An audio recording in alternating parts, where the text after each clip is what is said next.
नमस्ते। माल विक्रय संविदा। माल विक्रय संविदा का अर्थ है माल वस्तुओं की बिक्री का अनुबंध। यह एक ऐसा कानूनी समझौता है जिसके तहत एक पक्ष विक्रेता किसी निश्चित कीमत पर दूसरे पक्ष क्रेता को कुछ निश्चित माल का स्वामित्व हस्तांतरित करने के लिए सहमत होता है या हस्तांतरित करता है। भारत में माल विक्रय से संबंधित कानून माल विक्रय अधिनियम 1930, सेल ऑफ गुड्स एक्ट 1930 द्वारा शासित होता है। माल विक्रय संविदा के आवश्यक तत्व। एक वैध माल विक्रय संविदा के लिए निम्नलिखित आवश्यक तत्व होने चाहिए। दो पक्षकार, एक विक्रेता बेचने वाला और एक क्रेता खरीदने वाला होने चाहिए। माल गुड्स संविदा में कुछ निश्चित माल का विषय होना चाहिए। माल में हर प्रकार की चल संपत्ति शामिल है, जैसे कि स्टॉक, शेयर, फसलें आदि। इसमें कार्रवाई योग्य दावे और धन शामिल नहीं है।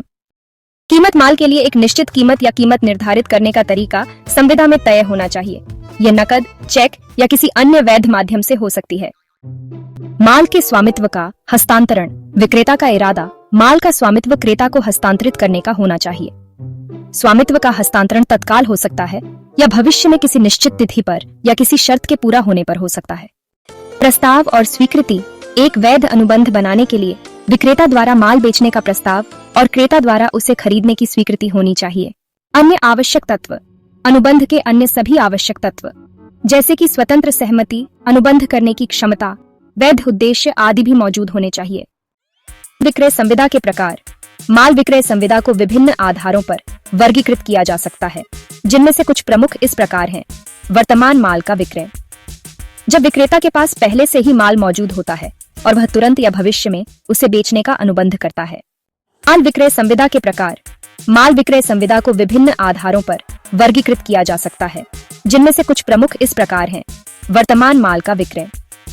जब विक्रेता के पास पहले से ही माल मौजूद होता है और वह तुरंत या भविष्य में उसे बेचने का अनुबंध करता है। इसके भी दो प्रकार हो सकते हैं। विशिष्ट माल का विक्रय।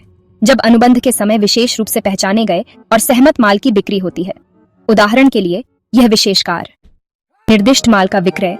जब अनुबंध के समय माल की पहचान विशेष रूप से नहीं की जाती है, लेकिन उन्हें विवरण द्वारा परिभाषित किया जाता है। उदाहरण के लिए 100 क्विंटल गेहूं।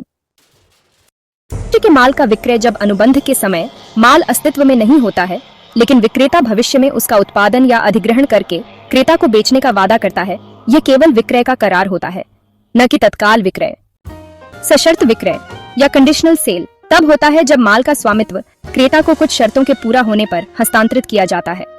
उदाहरण के लिए किस्त भुगतान के आधार पर बिक्री। पूर्ण विक्रय या एब्सोल्यूट सेल तब होता है जब माल का स्वामित्व बिना किसी शर्त के तुरंत क्रेता को हस्तांतरित कर दिया जाता है। उदाहरण के तौर पर मान लीजिए कि अमित एक फर्नीचर विक्रेता है और सुमित एक ग्राहक है।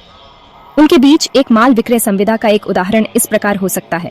पहचान: अमित विक्रेता और सुमित क्रेता। माल: एक विशेष डिजाइन की लकड़ी की डाइनिंग टेबल, विशिष्ट माल। कीमत 20,000 रुपए। स्वामित्व का हस्तांतरण। अमित सहमत होता है कि सुमित को प्रस्ताव और स्वीकृति। सुमित 20,000 रुपए में डाइनिंग टेबल खरीदने का प्रस्ताव रखता है और अमित उस प्रस्ताव को स्वीकार करता है। इस स्थिति में अमित और सुमित के बीच एक वैध माल विक्रय संविदा बन गई है। भुगतान होने पर डाइनिंग टेबल का स्वामित्व अमित से सुमित को हस्तांतरित हो जाएगा। और उदाहरण भविष्य के माल के विक्रय का हो सकता है। अमित, जो एक फर्नीचर विक्रेता है, सुमित को अगले महीने 50 कुर्सियां बनाने और बेचने के लिए सहमत होता है, जिसकी कीमत 500 रुपये प्रति कुर्सी होगी। तो भविष्य के माल का विक्रय है और वर्तमान में केवल विक्रय का करार है। जब कुर्सियां बन जाएंगी और सुमित को सुपुर्द कर दी जाएंगी, तब वास्तविक विक्रय पूरा होगा। यह ध्यान रखना महत्वपूर्ण है कि माल विक्रय संविदा मौखिक या लिखित हो सकती है, लेकिन कुछ मामलों में भविष्य में विवादों से बचने के लिए लिखित अनुबंध की सलाह दी जाती है। तो उम्मीद है कि यह विस्तृत व्याख्या और उदाहरण आपको माल विक्रय संविदा की अवधारणा को समझने में मदद करेंगे। यदि आपके कोई और प्रश्न है तो बेझिझक पूछें। प्लीज वीडियो को लाइक, सब्सक्राइब, शेयर और कमेंट करना ना भूलें।